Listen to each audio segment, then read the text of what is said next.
فاسألوا أهل الذكر إن كنتم لا تعلمون۔ السلام علیکم ناظرین، میں ہوں نعیم ناصف اور پروگرام ہے آپ کا سوال، اور ہمارے ساتھ موجود ہیں جناب قاری محمد مصطفیٰ راسخ۔ ناظرین، ان دنوں میں نماز کے متعلق جو مسائل ہیں جو آپ کی طرف سے ہمیں موصول ہوتے ہیں ان پر ہم گفتگو کرتے ہیں، اور ان پر آپ کے جو سوالات ہیں ہم اپنے مہمان سے شرعی رہنمائی لیتے ہیں۔ ناظرین، اس موضوع پر ہم کچھ پروگرام کر چکے ہیں، آج کا پروگرام بھی انشاءاللہ تعالیٰ اسی موضوع پر کریں گے، اور آنے والے کچھ پروگرام جو ہیں وہ بھی اسی موضوع پر ہوں گے۔ اس کی وجہ یہ ہے کہ ہمارے پاس سوالات جو آپ کی طرف سے موصول ہوئے وہ کافی ہیں۔ سب سے پہلے قاری صاحب کا ہم شکریہ ادا کرتے ہیں، جناب قاری محمد مصطفیٰ راسخ صاحب کا، کہ آپ تشریف لائے، آپ نے وقت دیا۔ شیخ جی بتائیے گا کہ نماز پڑھتے ہوئے جو نگاہ ہے وہ کس جگہ پہ ہوگی؟ صف جہاں ختم ہوتی ہے پاؤں کی طرف، درمیان میں، نمازی نگاہ کہاں رکھے؟ جی، دوران نماز نگاہ کے حوالے سے اہل علم کے ہاں دو موقف پائے جاتے ہیں۔ ان میں سے ایک موقف یہ ہے کہ آپ کی نگاہ جو ہے وہ بالکل سامنے ہونی چاہیے، اور اس کی دلیل وہ دیتے ہیں کہ اللہ رب العزت فرماتے ہیں فَوَلِّ وَجْهَكَ شَطْرَ الْمَسْجِدِ الْحَرَامِ، کہ آپ اپنے چہرے کو مسجد حرام کی طرف کر لیں۔ تو وہ کہتے ہیں کہ جب آپ نماز پڑھیں گے آپ کا چہرہ جو ہے وہ بالکل سامنے ہونا چاہیے، اور آپ کی نگاہ جو ہے وہ بھی بالکل سامنے ہونی چاہیے۔ لیکن دوسرا موقف اس میں یہ پایا جاتا ہے کہ نماز کے دوران اگر آپ سامنے دیکھیں گے تو آپ کی توجہ جو ہے وہ منتشر ہو جائے گی، بہت ساری چیزیں آپ کے سامنے آئیں گی۔ تو نماز کے اندر تو خضوع اور خشوع کا حکم دیا گیا ہے۔ اللہ رب العزت فرماتے ہیں الذین هم فی صلاتہم خاشعون، کہ اہل ایمان وہ ہیں جو اپنی نمازوں کے اندر خضوع خشوع کرتے ہیں۔ تو جمہور اہل علم کا موقف یہی ہے کہ خضوع خشوع کا تقاضا یہ ہے کہ آپ کی نگاہ سجدے کی جگہ پر ہو۔ تو جب آپ سجدے کی جگہ پر دیکھیں گے تو پھر آپ کی جو توجہ ہے وہ منتشر نہیں ہوگی، آپ یکسوئی کے ساتھ خضوع خشوع کے ساتھ نماز ادا کر لیں گے۔ تو ان کی دلیل ایک تو یہی قرآن مجید کی آیت ہے کہ الذین هم فی صلاتہم خاشعون، کہ وہ اپنی نمازوں میں خضوع کے ساتھ سر جھکا کر نمازوں کو ادا کرتے ہیں۔ اسی معنی میں چند ایک روایات جو ہیں وہ آپ صلی اللہ علیہ وآلہ وسلم سے ثابت ہیں۔ سیدہ عائشہ رضی اللہ تعالی عنہا فرماتی ہیں کہ دخل رسول اللہ صلی اللہ علیہ وسلم الکعبۃ، کہ اللہ کے نبی صلی اللہ علیہ وسلم ایک موقع پر بیت اللہ شریف کے اندر، کعبہ کے اندر داخل ہوئے۔ ما خلف بصرہ موضع سجودہ حتی خرج منہا، تو جب تک آپ باہر نہیں نکلے آپ کی نگاہ جو ہے وہ نیچے ہی رہی، سجدے کی جگہ پر رہی۔ تو چونکہ دیگر روایات سے یہ ثابت ہے کہ اللہ کے نبی صلی اللہ علیہ وسلم نے بیت اللہ کے اندر جا کر، کعبہ کے اندر جا کر نماز ادا کی۔ تو جب نماز ادا کی تو آپ صلی اللہ علیہ وسلم کی جو نگاہ تھی وہ سجدے کی جگہ پر تھی۔ تو امام البانی رحمہ اللہ نے اس روایت کو صفت الصلاۃ النبی، جو آپ کی بہت معروف کتاب ہے، اس میں اس روایت کو صحیح قرار دیے ہیں۔ اسی طرح حضرت انس رضی اللہ تعالی عنہ فرماتے ہیں کہ نبی مکرم صلی اللہ علیہ وآلہ وسلم نے ایک دفعہ ان سے کہا یا انس اجعل بصرک حیث تسجد، کہ اے انس جہاں آپ سجدہ کرتے ہیں اپنی نگاہ کو آپ وہاں پر رکھیں۔ تو یہ حدیث جو ہے، اس سے پہلے جو حدیث جس کو امام البانی رحمہ اللہ نے صحیح قرار دیا ہے، یہ اس کی تائید میں پیش کی جا سکتی ہے۔ تو اس سے بھی یہ ثابت ہوتا ہے کہ نگاہ کو جو ہے وہ سجدے کی جگہ پر رکھنا چاہیے۔ سیدنا ابو ہریرہ رضی اللہ تعالی عنہ، ان سے ایک موقوف اثر مروی ہے، فرماتے ہیں کہ ان الصحابۃ الکرام كانوا يرفعون ابصارهم الى السماء في الصلاة فلما نزل قوله تعالى الذين هم في صلاتهم خاشعون صاروا ينظرون الى محل سجودهم، یعنی کہ انہوں نے گویا کہ صحابہ کا ایک عمومی عمل جو ہے وہ اس روایت کے اندر بیان فرمایا ہے۔ اس کو ابن حبان اور حاکم نے روایت کیا ہے۔ فرماتے ہیں کہ صحابہ کرام پہلے اپنی نگاہوں کو اوپر اٹھا لیا کرتے تھے، آسمان کی طرف بھی اٹھا لیا کرتے تھے۔ جب اللہ تعالیٰ نے یہ آیت نازل کی الذین هم فی صلاتہم خاشعون، تو تو پھر انہوں نے اپنی نگاہوں کو اپنے سجدے کی جگہ پر مرکوز کر لیا۔ تو یہ ساری روایات، اللہ کے نبی کی احادیث اور اسی طرح سیدنا ابو ہریرہ رضی اللہ تعالی عنہ کا یہ اثر، اور اسی طرح امام ابن سیرین رحمہ اللہ وہ فرماتے ہیں کہ صحابہ کرام کا عمل یہی تھا کہ وہ نماز کے اندر سجدے کی جگہ پر اپنی نگاہ کو رکھا کرتے تھے۔ تو ان تمام دلائل کو سامنے رکھ کر اگر دیکھا جائے اور پھر نگاہ کو ایک جگہ پر رکھنے کا جو مقصد ہے اس کو سامنے رکھا جائے تو جمہور کی جو بات ہے وہ ہمیں زیادہ راجح اور بہتر محسوس ہوتی ہے، کیونکہ جب آپ سامنے دیکھیں گے تو آپ کی وہ توجہ اور وہ خضوع خشوع نہیں حاصل ہوگا جو کہ مقصد ہے اور جس کا اللہ تعالیٰ نے ہمیں حکم دیا ہے۔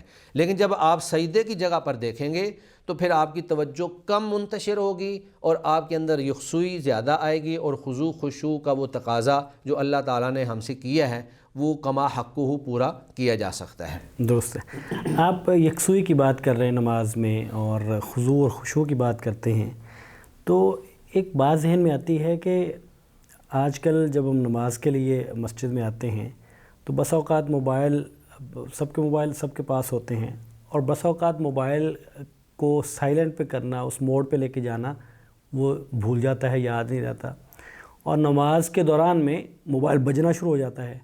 تو کیا اس وقت میں اس کو بجتے رہنا چاہیے یا اس کو بند کر دینا چاہیے؟ اس میں بہتر کیا ہے؟ یعنی اس کو بند کرنا کوئی اس کے خشوع خضوع کے منافی تو نہیں ہے؟ جی، ہمارے ہاں جیسے جیسے زمانے نے ترقی کی ہے بہت سارے نئے مسائل بھی سامنے آئے ہیں۔ اب موبائل کے اندر بسا اوقات ایسی رنگ ٹونز لگی ہوتی ہیں جو گانے کے انداز میں ہوتی ہیں یا ان کے اندر میوزک بھی ہوتا ہے۔ جب رنگ آئی ہے تو آپ کو چاہیے کہ آپ اس کو فوراً بند کر دیں۔ یہ ایک معمولی سی حرکت ہے۔ بند کرنے کا یہ فائدہ ہوگا کہ آپ کی توجہ جو ہے وہ بھی منتشر نہیں ہوگی اور جو دیگر نمازی ہیں ان کی توجہ بھی منتشر نہیں ہوگی۔ ہمارے ہاں عام طور پہ سمجھا یہ جاتا ہے کہ اگر میں نے تھوڑی سی بھی حرکت کر دی تو شاید میری نماز جو ہے وہ ختم ہو جائے گی یا باطل ہو جائے گی، حالانکہ ایسی بات نہیں ہے۔ ضرورت کے تحت آپ ہلکی پھلکی حرکت کر سکتے ہیں۔ تو اگر وہ معمولی سی حرکت کر لیتا ہے اور اپنا موبائل بند کر دیتا ہے تو وہ خود بھی پریشانی سے اور لوگوں کو، دیگر نمازیوں کو بھی پریشانی سے محفوظ رکھ سکتا ہے۔ ہوتا یوں ہے ہمارے ہاں عام طور پہ کہ بیل بج رہی ہے اور وہ خود ڈر رہا ہے کہ اگر میں نے بیل کو بند کر دیا تو شاید میری نماز ختم ہو جائے گی، لیکن وہ ایک بندہ جو ہے وہ خود بھی پریشان ہو رہا ہے۔ یہ نہیں ہے کہ وہ بند نہیں کر رہا تو وہ پرسکون ہے، وہ خود بھی پریشان ہو رہا ہے، اور پھر جو باقی 10-20 نمازی جہاں تک آواز جا رہی ہے وہ سارے کے سارے ڈسٹرب ہو رہے ہوتے ہیں۔ تو گویا کہ اس نے دو نقصان دہ چیزوں میں سے ایک جو ہلکی چیز ہے، جیسے اصول فقہ ہے اخف الضررین کے تحت، کہ وہ دو نقصان دہ چیزوں میں سے ایک ہلکی چیز کو اس کو اختیار کر لینا چاہیے۔ تو اس کو چاہیے کہ وہ اپنی بیل بند کرے تاکہ دوسروں کو بھی ڈسٹرب نہ کرے اور اپنی نماز کو بھی پریشان نہ کرے۔ اس میں آپ نے آغاز میں ذکر کیا کہ بس اوقات بیل جو لگی ہوتی ہے وہ گانے ہوتے ہیں، یہ بات صحیح ہے، اس سے اس کی قباحت اور بڑھ جاتی ہے، ورنہ تو اگر تلاوت بھی لگی ہو یا کوئی کتنی اچھی بھی ہو تو نماز میں تو وہ اچھی نہیں ہے۔ جی جی بالکل، نماز کے منافی ہے، نماز کی منافی ہے، اس سے توجہ بڑھ جاتی سب کی۔ جی جی۔ اور دوسری بات اس میں میرا خیال یہ ہے کہ جب آپ بند کرتے ہیں، اس میں پھر ایک اور چیز یہ ہے نمازیوں کی طرف سے کہ جب پاکٹ میں موبائل ہے تو وہ کوشش کرتے ہیں کہ اوپر سے ہی کہ جیب کے اندر ہاتھ نہ ڈالیں، اوپر سے اس کو ہاتھ مارتے ہیں کہ کوئی بٹن کو ہاتھ لگ جائے اور وہ بند ہو جائے۔ میرا خیال یہ ہے کہ اس کی بجائے اچھا پھر وہ ایک دفعہ کر دیتے ہیں، جو ان کو فون کر رہا ہے اب اس کو نہیں پتا کہ اس وقت نماز میں، وہ پھر کال کرتا ہے، وہ پھر بند کرتے ہیں، وہ پھر کال کرتا ہے۔ تو اس کی بجائے ان کو لگتا یوں ہے کہ جو میرا احساس ہے وہ یہ لگتا ہے کہ شاید نمازی کو یہ لگتا ہے کہ موبائل کو پکڑ کے اس کا پاس ورڈ کھول کے اس کو سائلنٹ کرنا یہ بہت بڑی حرکت ہے، یہ بہت بڑا کام ہے، تو یہ چھوٹی موٹی کرنی چاہیے، یہ نہیں کرنا چاہیے۔ جی، تو اس کے بارے میں بتائیے کہ اگر مطلب بار بار کال آ رہی ہے یا اس طرح کا ہے تو کیا یہ بھی کیا جا سکتا ہے؟ اصل مقصد یہ ہے کہ آپ نے موبائل کو بند کرنا ہے۔ اگر تو آپ اس کو بٹن سے بند کر دیا آپ نے اور اگلا بندہ سمجھدار تھا جو کال کر رہا ہے تو پھر تو چلیں ایک مناسب عمل ہو گیا، لیکن اگر وہ بہت جلدی میں ہے یا وہ وقت کو نہیں دیکھ رہا کہ یہ نماز کا وقت ہے اور بار بار آپ کو بیل مار رہا ہے تو پھر آپ کو چاہیے کہ آپ اس کو باقاعدہ جیب سے نکال کر اس کو سائلنٹ مکمل یا ویسے ہی مکمل طور پہ بند کر دیں۔ ایک دفعہ میرے ساتھ بھی ایسا واقعہ ہوا کہ نماز کے اندر اس وقت جو ہے یہ بھی ٹچ موبائل تو نہیں آئے تھے، سادہ موبائل تھا میرے پاس، تو سادہ موبائل جو ہوتا ہے اس میں بٹن سے آپ اس کو آن بھی کر سکتے ہیں۔ اب ایک آدمی جو ہے وہ مجھے کال کر رہا ہے، میں اس کو بار بار بند کر رہا ہوں، وہ پھر کال کر رہا ہے، کم از کم کچھ 4-5 دفعہ جو ہے ایسے ہوا۔ اب میرے ساتھ ایک بڑے پیارے دوست تھے، وہ جب سلام پھیرا تو مجھے کہنے لگے قاری صاحب اگر دوسری کال آ جائے نا تو آپ اس کو آن کر دیا کریں۔ آن کرنے کا یہ فائدہ ہوگا کہ آواز اگر تو قرات چل رہی ہے تو اس کو پتہ چل جائے گا کہ یہ آدمی جو ہے نماز میں ہے، اور اگر قرات نہیں بھی چل رہی تو کال جب چل رہی ہے تو آگے سے آواز نہیں آ رہی تو کسی موقع پہ جا کر اللہ اکبر سمع اللہ لمن حمیدہ یا نماز کا کوئی نہ کوئی کلمہ جو ہے وہاں پہ ادا ہوگا تو وہ سمجھ جائے گا کہ یہ بندہ نماز کے اندر موجود ہے۔ لیکن اس میں بھی بسا اوقات قباحتیں ایسی ہوتی ہیں کہ وہ اسپیکر اگر آن ہو جائے تو پھر ہیلو ہیلو کی آواز آنا شروع اسپیکر ہو جاتی ہے، نہ بھی آن ہو، بس اوقات موبائل کی ویسی آواز کا دوسرے جی تیسرے آواز تک جا بہت رہی زیادہ ہوتی ہوتی ہے۔ ہے۔ لیکن اس میں یہ بھی بات ہے کہ اب جب آپ فون اس کو کر لیتے ہیں، آن کر دیتے ہیں، تو بس اوقات آواز خود سے موبائل کی اتنی زیادہ ہوتی ہے کہ وہ اگلے 2-3 لوگوں تک جا رہی ہوتی ہے، تو اس میں بھی ممکن ہے وہ ہیلو ہیلو کرتا رہے، وہ آپ کو بلاتا رہے، آوازیں دیتا رہے۔ تو میرا خیال بہتر یہ ہے کہ اس کو بند کر دیا جائے یا سائلنٹ موڈ پہ لے جایا جائے۔ جی اصل مقصد یہی ہے کہ آپ خود بھی اپنے آپ کو مطمئن رکھیں اور جو باقی نمازی ہیں وہ بھی تشویش کا شکار نہ ہوں، اس میں جو بہتر محسوس ہو وہ کر لینا چاہیے۔ اچھا شیخ، یہ تو ہے ایک بہت مطلب ضرورت کی چیز، اور اس میں ظاہر ہے باقی نمازی بھی پریشان ہوتے ہیں، انسان خود بھی اپنی نماز بھی اس میں وہ توجہ نہیں رہتی، لیکن اس کے ساتھ ساتھ یہ ہوتا ہے کہ ہم عام طور پہ جب ضرورت نہیں بھی ہوتی تو ہمارے نمازی بہت زیادہ حرکات کرتے ہیں۔ مثال کے طور پہ نماز پڑھتے ہوئے داڑھی کو سیدھا کر رہے ہوتے ہیں، بالوں پہ ہاتھ پھیر رہے ہوتے ہیں، خارش کبھی یہاں شروع کر دی، کبھی کہاں کر دی، تو مطلب یہ اپنے کپڑے سیدھے کرنے شروع کر دیے۔ تو اس طرح کی جو حرکات ہیں جن کی کوئی ایسا ہی ضرورت نہیں ہے، تو اس کے بارے میں آپ کیا کہتے ہیں؟ اصل میں نماز کے اندر صرف وہی حرکت جائز ہے جو نماز کے مقاصد کے خلاف نہ ہو اور ضرورت کے تحت ہو، بلا ضرورت نہیں۔ ضرورت کے تحت جو حرکات ہیں ان میں اللہ کے نبی سے یہ بھی ثابت ہے کہ ایک دفعہ آپ صلی اللہ علیہ وسلم نماز پڑھ رہے تھے اور آپ کا منہ جو ہے وہ دروازے کی طرف تھا۔ سیدہ عائشہ رضی اللہ تعالی عنہا آئیں تو آپ نے آگے بڑھ کر دروازہ ان کے لیے کھول دیا، یہ ایک ضرورت تھی۔ اسی طرح آپ صلی اللہ علیہ وآلہ وسلم ایک موقع پر آپ نے اپنی نواسی امامہ بنت زینب رضی اللہ عنہا ان کو اٹھا کر جو ہے آپ نے نماز ادا کی۔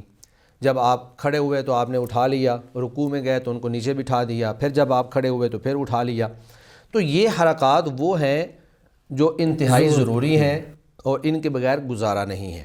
لیکن بلا وجہ کی حرکات، داڑھی کے ساتھ کھیلتے رہنا، بالوں کے ساتھ کھیلتے رہنا یا اپنے لباس کے ساتھ کھیلتے رہنا، تو یہ نماز کے منافی امور ہے، یہ نماز کے اندر اس کے ثواب میں کمی کا باعث بن جاتے ہیں۔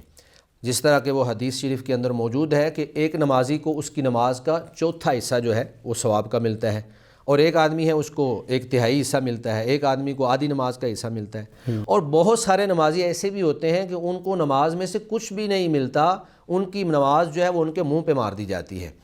تو یہ حرکات کثیرہ بلا وجہ بلا ضرورت جو ہے ایک عادت بنا لینا، صحابہ کرام رضوان اللہ علیہم اجمعین تو اس خضوع اور خشوع کے ساتھ اور اتنے اطمینان اور انہماک کے ساتھ نماز ادا کرتے تھے کہ صحابہ کہتے ہیں کہ ہمارے سروں پہ آ کر پرندے بیٹھ جایا کرتے تھے کہ جیسے یہ انسان نہیں ہے، یہ بت کھڑا ہے۔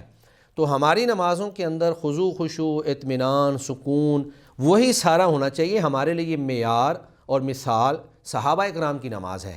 تو بلا وجہ جو حرکات ہیں وہ نماز کے اندر خلل کا باعث ہیں اور نماز کے اجر کے اندر کمی کا باعث ہے۔ درست۔ شیخ ایک صاحب کہتے ہیں کہ نماز میں کوئی ان کا نفسیاتی پرابلم رکھتا ہے، ان کو یہ لگتا ہے کہ ان کے ہوا خارج ہوئی ہے، شک میں رہتے ہیں، ہوئی ہے کہ نہیں ہوئی اس بات کا ان کو یقین نہیں ہے، لیکن شک میں پڑے رہتے ہیں۔ تو اس صورت میں انہیں کیا کرنا چاہیے؟ ایک ہے ہوا خارج ہونا اور ایک ہے ہوا خارج ہونے کا گمان ہونا یا شک ہونا۔ تو اسلام کے اندر کوئی بھی معاملہ جو ہے وہ شک کی بنیاد پر منعقد نہیں ہوتا ہے، اس کے لیے یقین کا ہونا ضروری ہے۔ مسند بزار کے اندر ایک روایت ہے، سیدنا عبداللہ بن عباس رضی اللہ تعالی عنہما فرماتے ہیں کہ رسول اللہ صلی اللہ علیہ وسلم نے فرمایا کہ شیطان جو ہے وہ آدمی کے پاس آتا ہے اور اس کی نماز میں اس کی مقعد میں پھونک مارتا ہے، اور وہ یہ آدمی محسوس کرتا ہے کہ شاید اس کی ہوا خارج ہوئی ہے۔ تو اللہ کے نبی نے فرمایا فَإِذَا وَجَدَ ذَلِكَ فَلَا يَنْصَرِفْ، جب کوئی آدمی ایسا محسوس کرے تو اس کو پھرنا نہیں چاہیے، یعنی سلام نہیں پھیرنا چاہیے، نماز ختم نہیں کرنی چاہیے، حتیٰ يَسْمَعَ صَوْتًا أَوْ يَجِدَ رِيحًا، حتیٰ کہ وہ آواز سن لے یا وہ اس کی بو کو محسوس کر لے۔ تو گویا کہ اس حدیث مبارکہ کے اندر اللہ کے نبی صلی اللہ علیہ وسلم نے دو باتیں جو ہیں وہ ہمارے لیے بطور ارشاد کے فرمائی ہیں۔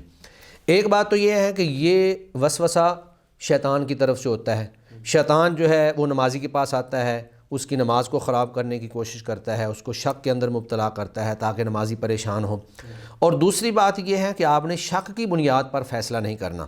بخاری شریف کی ایک دوسری، اس طرح مسلم شریف کی روایت کے اندر اللہ کے نبی نے فرمایا لا ينصرف حتى يسمع صوتا او يجد ريحا، کہ جب تک وہ آواز نہ سن لے یا جب تک وہ بو محسوس نہ کر لے اس وقت تک وہ نماز کو ختم نہ کرے اور سلام نہ پھیرے۔ ٹھیک ہے، تو یہ گویا کہ یقین ضروری ہے۔ جب اس کو یقین ہو جائے گا، آواز وہ سن لے گا تو بھی یقین ہو جائے گا، یا وہ بو محسوس کر لے گا تو بھی یقین آ جائے گا۔ تو یہ بسا اوقات ایک تو شیطان کا وسوسہ ہے، اور دوسرا بسا اوقات انسان کو اگر قبض کی شکایت ہو تو پیٹ سے بھی بسا اوقات ایسی آوازیں آنا محسوس ہو جاتی ہیں، تو آدمی جو ہے وہ شک میں ہی رہتا ہے کہ پتہ نہیں میرے ساتھ کیا ہوا ہے۔ تو جب تک یقین نہ ہو جائے اس وقت تک جو ہے ہوا کے خارج ہونے کو کوئی حیثیت نہیں دی جائے گی اور اس کا کوئی اعتبار نہیں کیا جائے گا۔ درست۔ شیخ یہ بتائیے گا کہ سنت جو ہے اس کی نماز میں کتنی اہمیت ہے؟ یعنی ہم دیکھتے ہیں کہ بعض لوگ صرف فرض کی ادائیگی کرتے ہیں اور وہ چلے جاتے ہیں، اور بعض سنتیں بھی پڑھتے ہیں، تو کیا سنتیں پڑھنا ضروری ہے یا اس میں کوئی گنجائش موجود ہے؟ سنتیں جو ہیں یہ فرائض کی محافظ ہیں۔ جب انسان فرض نماز سے پہلے آ کر سنتیں ادا کرتا ہے، فرض نماز کے بعد سنتیں ادا کرتا ہے، تو پھر اس کے اندر یکسوئی پیدا ہو جاتی ہے اور وہ فرائض کو پورے اہتمام کے ساتھ، پابندی کے ساتھ اور خضوع خشوع کے ساتھ ادا کرتا ہے۔ سنت کا معنی ہی یہ ہے کہ وہ فرض نہیں ہے۔ اگر کبھی چھوٹ گئیں یا جان بوجھ کر کسی نے چھوڑ دیں تو اس کی نماز انشاءاللہ پوری ہے، نماز کے اندر کوئی کمی نہیں ہے۔ لیکن اس کا یہ ہرگز مطلب نہیں ہے کہ آدمی سنتوں کا بالکل اہتمام کرے ہی نہ، ہمیشہ سنتیں چھوڑ دے، یہ درست طرز عمل نہیں ہے۔ اس کی وجہ یہ ہے کہ 12 سنتیں وہ ہیں جن کا نبی مکرم صلی اللہ علیہ وسلم باقاعدہ اہتمام فرمایا کرتے تھے۔ تو جب ہم اللہ کے نبی کے ساتھ محبت کرتے ہیں، آپ کی سنتوں کے ساتھ محبت کرتے ہیں، تو ہمیں اس محبت کو سامنے رکھ کر ان سنتوں کا بھی اہتمام کرنا چاہیے۔ اور پھر آپ صلی اللہ علیہ وآلہ وسلم نے فرمایا کہ جو شخص ایک دن اور رات یعنی 24 گھنٹے میں 12 رکعات سنت ادا کرتا ہے، جس میں 2 فجر سے پہلے کی ہیں، ظہر سے پہلے 4، ظہر کے بعد 2، مغرب کے بعد 2 اور عشاء کے بعد 2، یہ ٹوٹل 12 رکعات بنتی ہیں۔ تو آپ صلی اللہ علیہ وسلم نے فرمایا بنی لہ بہن بیت فی الجنہ، اس آدمی کے لیے ان سنتوں کے بدلے میں اللہ تعالیٰ جنت کے اندر ایک گھر بنا دیتے ہیں۔ تو یہ بہت بڑی فضیلت کی بات ہے کہ ایک آدمی اگر روزانہ 12 سنتیں ادا کرتا ہے تو اللہ تعالیٰ اس کے لیے روزانہ جو ہے وہ جنت کے اندر ایک گھر بنا دیتے ہیں۔ اور پھر اہل علم فرماتے ہیں ایک بندہ جو ہے بغیر کسی عذر کے بلا وجہ اس نے ایک عادت ہی بنائی ہوئی ہے کہ وہ سنتیں ادا ہی نہیں کرتا، تو امام نووی رحمہ اللہ فرماتے ہیں روضۃ الطالبین میں لا ترد شہادتہ، اس کی شہادت اور گواہی جو ہے وہ قبول نہیں کی جائے گی، کیونکہ یہ اس کی دین میں سستی پر دلالت کرتا ہے۔ اسی طرح امام ابن تیمیہ رحمہ اللہ مجموع فتاویٰ کے اندر لکھتے ہیں کہ من اصر علی ترکیہا دل ذلک علی قلت دینہ، کہ جو اصرار کرے یعنی وہ مسلسل جو ہے سنتیں ادا نہیں کر رہا تو یہ اس کی قلت دین پر دلالت کرتا ہے، یعنی وہ دین کے اندر کوتاہی کر رہا ہے، اس کے اندر دینداری بہت کم ہے اور اس کا ایمان کمزور ہے۔ وردت شہادتہ، اور اس کی گواہی کو رد کر دیا جائے گا فی مذہب احمد و شافعی وغیرہما، امام احمد اور امام شافعی وغیرہما کے مذہب کے مطابق۔ تو اس کا مطلب یہ ہوا کہ اہل علم اس چیز کا بڑا اہتمام کرتے تھے اور وہ یہ سمجھتے ہیں کہ ایک بندہ جو ہے وہ سنتوں میں کوتاہی کر رہا ہے تو پھر اس کا مطلب یہ ہے کہ اس کی دینداری کے اندر کمی ہے، اس کا ایمان جو ہے وہ کمزور ہے اور اس کی شہادت اس لیے وہ قبول نہیں کرتے تھے۔ شیخ یہ بتائیے کہ نمازی مسجد میں آتے ہیں، بچوں کو ساتھ لے کے آتے ہیں، بچے ظاہر ہے کہ ہم نے اس پہ پہلے بھی بات کی کہ بچے تو ساتھ ہی کھڑے ہوں گے اور والدین بھی یا والد یہ رسک نہیں لیتے کہ وہ آپ کہیں کھڑے ہوں اور بچہ کہیں کھڑا ہو، تو وہ عام طور پہ اپنے ساتھ کھڑا کر لیتے ہیں. تو کیا بچہ اگر صف میں کھڑا ہو تو اس سے صف مکمل ہی رہتی ہے، یا بچے کی عمر کے اعتبار سے کوئی اس میں کوئی فرق ہے؟ بچہ اگر بالغ ہے اور سن تمیز کو پہنچ چکا ہے تو اہل علم کے راجح موقف کے مطابق وہ بچہ صف مکمل کر سکتا ہے. وہ صف میں کھڑا ہو، یا بسا اوقات ایسا بھی ہوتا ہے کہ ایک امام ہے، اس کے پیچھے ایک ہی مقتدی ہے اور ایک ساتھ بچہ ہے. تو اب سوال یہ پیدا ہوا کہ کیا وہ مقتدی جو ہے وہ آگے امام کے ساتھ کھڑا ہوگا یا بچے کو ساتھ کھڑا کر کے پیچھے صف بنائے گا. تو ایسا بچہ جو سن تمیز کو پہنچ گیا ہے، اللہ کے نبی صلی اللہ علیہ وسلم نے فرمایا کہ اپنے بچوں کو نماز کا حکم دو جب وہ 7 سال کے ہو جائیں. تو 7 سال جو ہے یہ سن تمیز ہے. اگرچہ اس وقت وہ بالغ نہیں ہوتا لیکن سمجھدار ہو جاتا ہے، اس کو سمجھ آ جاتی ہے کہ نماز کیا چیز ہے. اس سے چھوٹا بچہ جو ہوگا وہ بسا اوقات صف میں کھڑا ہوگا اور پھر دوڑ لگا جائے گا. تو 7 سال کا جو بچہ ہے وہ باقاعدہ صف میں کھڑا بھی ہو سکتا ہے، اور 7 سال کے بچے کے ساتھ صف جو ہے وہ مکمل بھی ہو سکتی ہے. لیکن اس سے جو چھوٹا بچہ ہے اس کے ساتھ وہ اگر والد کے ساتھ کھڑا ہے اور صف پوری کر کے تو پھر تو ٹھیک ہے. لیکن اگر وہ بالکل سن تمیز کو نہیں پہنچا ہوا، وہ کبھی بھاگ کے ادھر جا رہا ہے کبھی ادھر جا رہا ہے، تو پھر اس کو صف میں کھڑا نہیں کرنا چاہیے. اس کو اپنے سامنے لٹا لیں یا اس کو پیچھے بٹھا دیں یا جیسے بھی ہے، اس کو باقاعدہ صف کا حصہ نہ بنایا جائے. اس سے صف جو ہے وہ آپ کی پوری نہیں ہوگی. شیخ سوال یہ ہے کہ ایک شخص نماز کے لیے آیا، اس نے ایک نماز ادا کی، پھر اس کو خیال ہوا کہ دوسری نماز میں نے سفر پہ جانا ہے یا تو میں دوسری بھی ساتھ پڑھ لوں، جبکہ آغاز میں اس کی نیت 2 نمازیں پڑھنے کی نہیں تھی. جب اسے وضو کیا تو ایک نماز کی نیت تھی، پھر اسے دوسری بھی اسے ادا کر لی. تو کیا وہ جو نیت ہے جس کے بارے میں ہم بار بار سنتے ہیں اور پڑھتے ہیں کہ ہر نماز کی بھی نیت ہے، وضو کی بھی نیت ہے، تو کیا وضو میں یہ نیت کرنا ضروری ہے کہ میں یہ ایک نماز کی نیت کر رہا ہوں یا 2 کی کر رہا ہوں یا 3 کی کر رہا ہوں؟ اور اگر نیت ایک کی ہو تو دوسری پڑھنا ٹھیک ہے کہ نہیں ٹھیک؟ اصل میں وضو ایک الگ عبادت ہے، وہ ایک مستقل عبادت ہے. اگر آپ نے نماز نہیں بھی پڑھنی اور آپ وضو کرتے ہیں تو اس پر بھی آپ کو اجر و ثواب ملے گا. جس طرح کہ بہت ساری احادیث میں یہ ہے کہ ایک شخص اگر باوضو رہتا ہے تو اس کے لیے بہت سارے فضائل اور اجر و ثواب اللہ کے نبی صلی اللہ علیہ وسلم نے بیان فرمایا ہے. تو وضو الگ عبادت ہے، نماز الگ عبادت ہے. وضو کے لیے جو آپ نیت کریں گے وہ صرف جو وضو آپ کر رہے ہیں اسی کی نیت ہوگی. اس میں یہ نیت کرنا آپ کے لیے ضروری نہیں ہے کہ میں اس وضو سے 1 نماز پڑھوں گا، 2 نمازیں پڑھوں گا، 3 نمازیں پڑھوں گا. ٹھیک ہے. اور پھر جب آپ نماز پڑھنے لگے ہیں تو نماز پڑھتے وقت آپ کی نیت نماز کی ہوگی، اور نماز کے لیے وضو شرط ہے. نماز کے لیے وضو شرط ہے. تو جب آپ کے اندر شرط موجود ہے، آپ باوضو ہیں، تو آپ اس سے 1 نماز بھی پڑھ سکتے ہیں، 2 نمازیں بھی پڑھ سکتے ہیں، 4 10 نمازیں جتنی بھی آپ کی رہتی ہیں آپ اس سے ساری نمازیں ادا کر سکتے ہیں.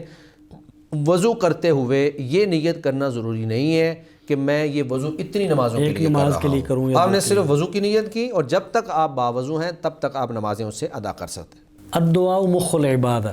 شیخ یہ مسئلہ ہمارے ہاں رہتا ہے کہ دعا جو ہے وہ فرض نماز کے بعد مانگنا ضروری ہے، وہ نماز کا حصہ ہے، یا مانگنا بدعت ہے، یا نہ بدعت ہے اور نہ فرض ہے؟ اس کا حکم کیا ہے کہ دعا جو ہے وہ کن اوقات میں مانگی جائے، اور کیا فرض کے بعد مانگنا ضروری ہے کہ نہیں ہے؟ نماز کے بعد دعا کرنے کا مسئلہ ہمارے ہاں مارکۃ الآراء مسئلہ ہے، اور اس میں بہت ساری کتابیں بھی لکھی جا چکی ہیں، بہت سارے مناظرے بھی اس مسئلے پر ہو چکے ہیں، بہت معروف مسئلہ ہے. اصل میں ہمارے لیے عبادت وہی ہے جس کا ثبوت آپ صلی اللہ علیہ وسلم سے مل جائے. تو نماز کے بارے میں اللہ کے نبی نے فرمایا تحریمها التکبیر و تحلیلها التسلیم، کہ اس کا آغاز جو ہے وہ اللہ اکبر سے ہوگا اور اس کا اختتام جو ہے وہ السلام علیکم ورحمۃ اللہ پر ہوگا. تو نماز کی ابتدا اور نماز کی انتہا دونوں چیزیں آپ صلی اللہ علیہ وسلم نے ہمارے لیے بیان فرما دیں. ان کا مکمل طریقہ، ارکان، شرائط، واجبات، مستحبات، مکمل تفصیلات جو ہیں وہ احادیث مبارکہ کے اندر موجود ہیں. ٹھیک ہے. اب دعا مخ العبادہ تو ہے، لیکن سوال یہ ہے کہ جو ہم نماز کے اندر پڑھ رہے ہیں وہ بھی ساری دعا ہی ہیں. ہم اللہ سے بے شمار دعائیں کرتے ہیں، اہدنا الصراط المستقیم، اللہم اہدنی رب اغفر لی ذنوبی، اللہم انی اعوذ بک من عذاب القبر. یہ ساری کیا ہیں؟ یہ دعا ہی ہیں. تو یہ بھی گویا کہ عبادت کا مغز ہے. ہم ساری نماز کے اندر دعا ہی کر رہے ہوتے ہیں. ٹھیک ہے. اور پھر نماز کے بعد کا جو طریقہ اللہ کے نبی سے ثابت ہے، صحابہ کرام سے ثابت ہے، وہ یہ ہے کہ اللہ کے نبی صلی اللہ علیہ وسلم سلام پھیرنے کے بعد بلند آواز سے اللہ اکبر کہتے، استغفر اللہ استغفر اللہ استغفر اللہ کہتے. پھر دیگر جو دعائیں ہیں، اللہم انت السلام و منک السلام رب اعنی علی ذکرک و شکرک، یہ ساری دعائیں جو ہیں یہ اللہ کے نبی پڑھا کرتے تھے. یہ آپ صلی اللہ علیہ وسلم سے ثابت ہیں. لیکن ہمارے ہاں ایک مروجہ دعا کا جو طریقہ رائج ہو گیا ہے کہ ہم نے ہر نماز کے بعد ہاتھ کھڑے کر کے اجتماعی طور پر، بے شک وہ چند سینکڑ کی دعا ہو، بلکہ وہ اب چونکہ ایک رائج ہو گئی ہے، رسم بن گئی ہے، اس کے اندر کوئی خاص دعا بھی نہیں کی جاتی. چند ایک دعائیں وہ ایک انہوں نے رائج کی ہوئی ہیں اور اس کے بعد معاملہ ختم. تو یہ دعا جو ہے یہ اللہ کے نبی سے، صحابہ سے، تابعین سے، تبع تابعین سے، کسی سے اس انداز میں ثابت نہیں ہے. چونکہ دعا عبادت ہے اور عبادت کے لیے یہ اصول ہے کہ اس کا ثابت ہونا آپ صلی اللہ علیہ وسلم سے وہ ہمارے سامنے ہو اور وہ باقاعدہ ثابت شدہ ہو. اگر کوئی عبادت ثابت نہیں ہوتی ہے اور ہم وہ عبادت کرتے ہیں تو وہ بدعت ہے، اور بدعت گمراہی ہے، اور ہر گمراہی انسان کو جہنم میں لے جانے والی ہے. چونکہ اس کا کوئی اس انداز میں وجود موجود نہیں، لہٰذا اس کو نماز کا حصہ سمجھنا، نماز کا حصہ تو ہے نہیں. وہ میں نے بتا دیا کہ اللہ کے نبی نے فرمایا کہ اس کی انتہا جو ہے وہ السلام علیکم پر ہوتی ہے. لیکن اس انداز میں پابندی کرنا اور اس کا اہتمام کرنا وہ محسوس ایسے ہوتا ہے کہ جیسے یہ نماز کا حصہ بن چکی ہے. تو ہر وہ چیز جس کی اس انداز میں پابندی کی جائے لیکن وہ آپ صلی اللہ علیہ وسلم سے ثابت نہ ہو تو پھر اس کو ہم بدعت قرار دیں گے. تو یہ دعا اس انداز میں کرنا درست نہیں ہے. اب اس پہ بے شمار دلائل بھی موجود ہیں، بہت سارے رسائل اور مضامین لکھے جا چکے ہیں. تفصیلات کی ضرورت نہیں ہے، میں نے اپنا موقف جو ہے وہ آپ کے سامنے پیش کر دیا ہے. درست ہے. اچھا شیخ، اسی طرح کا ایک مسئلہ ہے، وہ یہ ہے کہ نماز پڑھتے ہوئے سر کو ڈھانپنا کیا یہ ضروری ہے؟ یعنی ہمارے ہاں ایک جو گروہ ہے وہ سمجھتا ہے کہ یہ ضروری ہے، اس کے بغیر نماز ناقص رہ جاتی ہے، جبکہ دوسرے لوگوں کے ہاں اس میں گنجائش ہے، پڑھی جا سکتی ہے.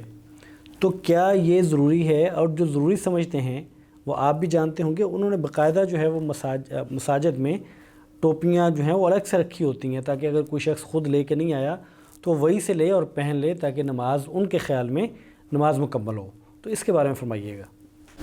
یہ مسئلہ بھی ہمارے ہاں معرکۃ الآراء ہے. اس میں دو چیزیں ہیں، ایک ہے آپ کے سر کا ننگا ہونا اور ایک ہے ننگے سر نماز کا ہونا. یہ دو الگ الگ مسئلے ہیں. پہلے ہم سر ننگا ہونے کو ڈسکس کرتے ہیں. ٹھیک ہے. اللہ کے نبی صلی اللہ علیہ وآلہ وسلم سے کہیں بھی کسی بھی نص میں یہ ثابت نہیں ہے کہ اللہ کے نبی کبھی ننگے سر رہے ہوں. یہ آپ صلی اللہ علیہ وسلم کی سنت ہے. آپ صلی اللہ علیہ وسلم اپنے سر پہ ہمیشہ کپڑا رکھتے تھے، لیکن یہ ہمیشہ ہوتا تھا، بازار کے اندر بھی، نماز میں بھی، غیر نماز میں بھی، جہاں بھی آپ موجود ہیں تو آپ ہمیشہ اپنے سر پہ کپڑا رکھتے تھے. تو یہ ایک وقار کی علامت بھی ہے. علماء جو ہیں ان کو چاہیے کہ وہ اپنے سر پہ ہمیشہ کپڑا رکھیں. لیکن دوسری طرف یہ ہے کہ کیا ننگے سر نماز ہو جاتی ہے یا نہیں ہوتی ہے. تو سر پہ کپڑے کا ہونا جو ہے اس کا نماز کے ساتھ تعلق نہیں ہے. یہ ایک آپ صلی اللہ علیہ وسلم کی عمومی سنت ہے جو ہر وقت جس کو اپنانا چاہیے اور سر پہ کچھ نہ کچھ رکھنا چاہیے. تو کوئی ایسی روایت موجود نہیں ہے، کوئی ایسی حدیث موجود نہیں ہے جس میں آپ صلی اللہ علیہ وسلم نے یہ فرمایا ہو کہ بغیر کپڑے کے نماز نہیں ہوتی. یعنی اس کا نماز کے ساتھ تعلق ہی نہیں ہے، بلکہ اس کے مخالف کچھ روایات جو ہیں مفہوم مخالف، ان سے یہ معلوم ہوتا ہے کہ مرد جو ہیں ان کے لیے کپڑا رکھنا ضروری نہیں ہے. ایک روایت ابو داؤد شریف کے اندر موجود ہے جسے امام ابن خزیمہ، ابن حبان، حاکم اور امام ذہبی نے صحیح کہا ہے.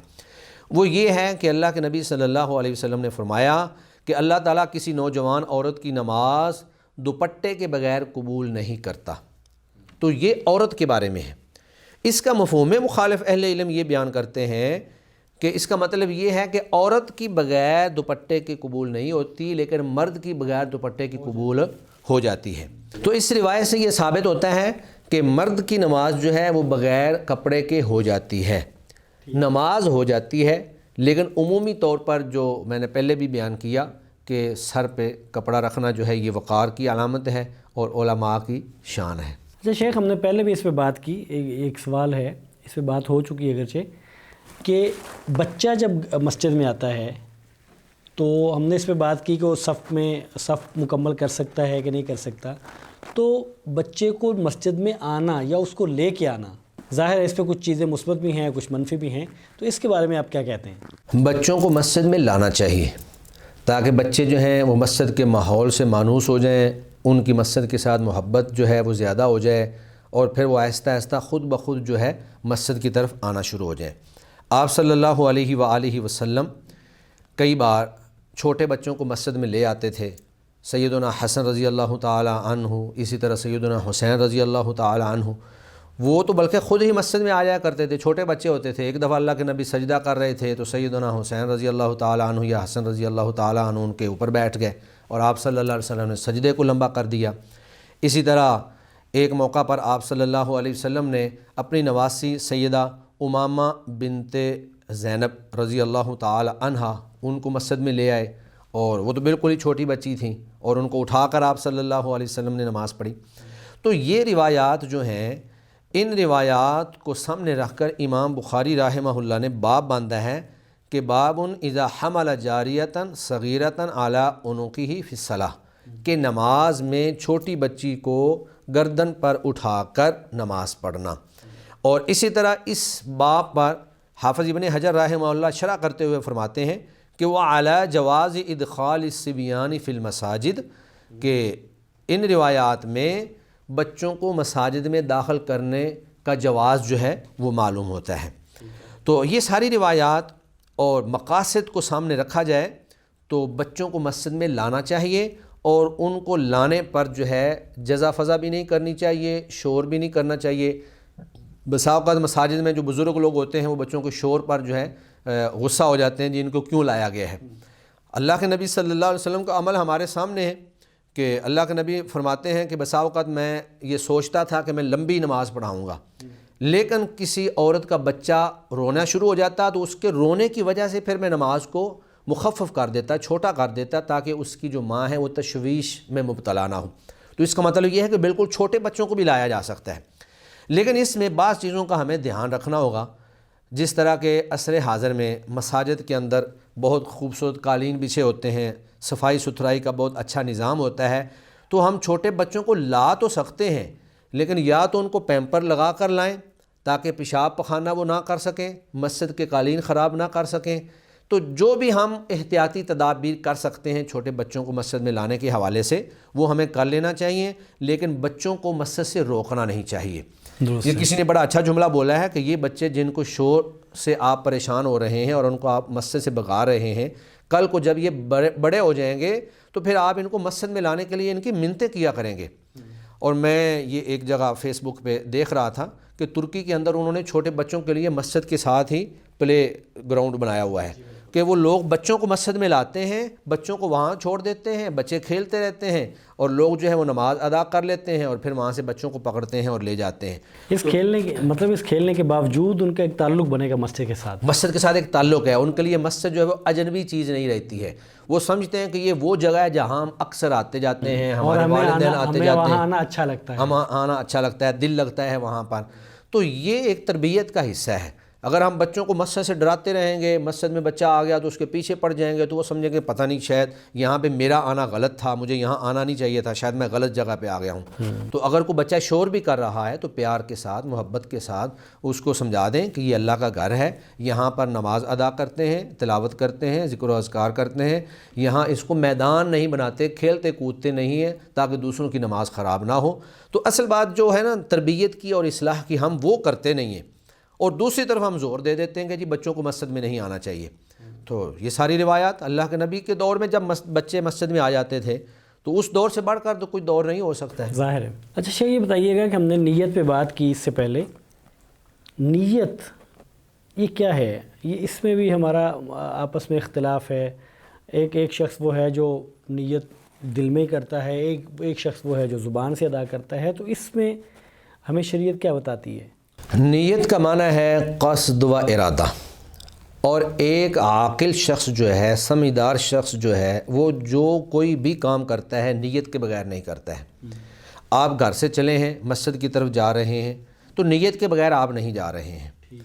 تو نماز کی نیت جو ہے وہ زبان سے نہیں بلکہ وہ جو دل کا ارادہ ہے وہ دل سے ہی کی جائے گی۔ دل میں آپ کو پتہ ہونا چاہیے کہ میں یہ نماز پڑھ رہا ہوں، اس کے فرائض پڑھ رہا ہوں، سنتیں ادا کر رہا ہوں یا نوافل ادا کر رہا ہوں، جو بھی نماز ہے اس کی نیت آپ کے دل کے اندر ہونی چاہیے۔ آپ صلی اللہ علیہ وآلہ وسلم سے زبان سے نیت کرنا ثابت نہیں ہے۔ اگر اللہ کے نبی صلی اللہ علیہ وآلہ وسلم نے زبان سے نیت کی ہوتی تو اس کے الفاظ ہمارے پاس پہنچتے۔ درست۔ آج ہمارے ہاں صورتحال یہ ہے کہ ساری نماز جو ہے وہ عربی میں ہے، اللہ اکبر سے لے کر السلام علیکم تک، حتیٰ کہ اس کے بعد جو دعائیں ہیں ساری نماز ہم عربی میں پڑھتے ہیں، لیکن نیت کے الفاظ جو ہیں وہ اردو والا اردو میں کر رہا ہے، پنجابی والا پنجابی میں کر رہا ہے، پشتو والا پشتو میں کر رہا ہے۔ تو اس کا مطلب یہ ہے کہ اللہ کے نبی صلی اللہ علیہ وسلم نے ہمیں نیت نہیں سکھلائی۔ اگر آپ صلی اللہ علیہ وسلم نے سکھائی ہوتی تو اس کے کریکٹ الفاظ جو ہیں وہ ہمارے سامنے ہوتے اور ہم وہ الفاظ ادا کرتے۔ اسی طرح آپ صلی اللہ علیہ وآلہ وسلم نے فرمایا، مسلم شریف کے اندر سیدہ عائشہ رضی اللہ تعالی عنہا سے مروی ہے، فرماتی ہیں کہ کان یفتتح الصلاۃ بالتکبیر والقراءۃ بالحمد للہ رب العالمین، کہ اللہ کے نبی صلی اللہ علیہ وسلم نماز کو اللہ اکبر سے شروع کرتے تھے۔ اگر اللہ کے نبی نیت کے الفاظ ادا کرتے ہوتے تو سیدہ عائشہ فرماتی ہیں کہ آپ صلی اللہ علیہ وسلم یفتتح الصلاۃ بالفاظ النیہ، یا وہ الفاظ کا تذکرہ کر دیتی، لیکن بالتکبیر سے پتہ چلتا ہے کہ نماز کا آغاز اللہ اکبر سے ہوتا ہے، اس سے پہلے کچھ بھی نہیں ہے۔ درست ہے۔ اس سے پہلے ہم ایک روایت پیش کر چکے ہیں، اس میں یہ بھی ہے کہ تحریمھا التکبیر و تحلیلھا التسلیم، کہ نماز کا آغاز تکبیر سے ہے اور اس کا انتہا اور اختتام جو ہے وہ السلام علیکم پر ہے۔ اس طرح ایک روایت ہے جس میں وہ اعرابی کا تذکرہ ہے کہ وہ آیا اور اس نے نماز صحیح انداز میں ادا نہ کی، اللہ کے نبی کے پاس گیا، اللہ کے نبی نے فرمایا کہ تو نے نماز نہیں پڑھی، صلی فإنک لم تصلی۔ پھر گیا، پھر اس نے ویسے ہی جلدی جلدی پڑھ دی، پھر اللہ کے نبی کے پاس آیا، 2-3 دفعہ آیا، تو جب آخر میں آیا تو اللہ کے نبی نے چند ایک ان کو ہدایات دیں۔ ان میں ایک یہ بھی تھا کہ اذا قمت الی الصلاۃ فکبر، کہ جب تو نماز کے لیے کھڑا ہو تو اللہ اکبر کہہ، تو یہ نہیں کہا کہ تو نیت کر۔ تو نیت جو ہے وہ چونکہ دل کا کام ہے، اسی طرح آپ اگر زبان سے الفاظ ادا کر لیتے ہیں تو اس کو نیت نہیں کہا جاتا، اس کو قول کہا جاتا ہے۔ جو انسان کی گفتگو ہوتی ہے اس کو قول یا کلمہ کہتے ہیں، اس کو نیت نہیں کہتے ہیں۔ جب تک آپ کے دل میں بات ہے تب تک وہ نیت ہے، جب آپ نے زبان سے ادا کر دی تو پھر وہ تلفظ بن گیا، وہ کلمہ بن گیا، وہ قول بن گیا، وہ نیت نہیں رہی۔ اور پھر یہ ساری احادیث اس بات پر دلالت کرتی ہیں کہ نماز کی نیت آپ صلی اللہ علیہ وسلم سے، صحابہ سے، تابعین سے، محدثین سے کسی روایت کے اندر ان الفاظ میں جو مروجہ ہمارے ہاں پائے جاتے ہیں مختلف زبانوں کے اندر، یہ ثابت نہیں ہے۔ شیخ بہت شکریہ، جزاکم اللہ خیر۔ ناظرین، یہ تھا آج کا پروگرام، اور یہ جو ابھی ہم بات کر رہے تھے نماز سے متعلق، نیت سے متعلق، تو نیت کا معاملہ یا نماز کا معاملہ ایسا ہے کہ نماز روز پڑھی گئی۔ آپ صلی اللہ علیہ وسلم کے دور میں ایک دن میں 5 نمازیں ہوتی تھیں۔ تو نماز کا معاملہ ایسا نہیں ہے کہ کوئی شخص یہ کہے کہ یہ معاملہ جو میں آج کر رہا ہوں یا جو کام آج کر رہا ہوں وہ احادیث میں موجود نہ ہو اور وہ کہے کہ یہ سنت ہے۔ سوال نہیں پیدا ہوتا۔ اب نیت کو لے لیں، اگر یہ نیت الفاظ کے ساتھ روز ہوتی تو اس کے الفاظ تک موجود ہوتے کہ نبی کریم صلی اللہ علیہ وسلم ان الفاظ کے ساتھ نیت کیا کرتے تھے، صحابہ کرام ان الفاظ کے ساتھ نیت کیا کرتے تھے۔ جو چیزیں آپ صلی اللہ علیہ وسلم کے دور میں نہیں ہیں، وہ چیزیں ان کو نہ لینا ہی اپنے ایمان کی بقا ہے، اور جو چیزیں موجود تھیں وہی سنت ہے۔ اللہ تعالیٰ مجھے اور آپ کو توفیق عطا فرمائے کہ ہم نماز ویسے ادا کریں جیسے نبی کریم صلی اللہ علیہ وسلم نے ادا کی، جیسے انہوں نے صحابہ کرام کو سکھائی۔ آج کے پروگرام میں اجازت دیجیے، آئندہ پروگرام میں پھر حاضر ہوں گے۔ السلام علیکم ورحمۃ اللہ وبرکاتہ۔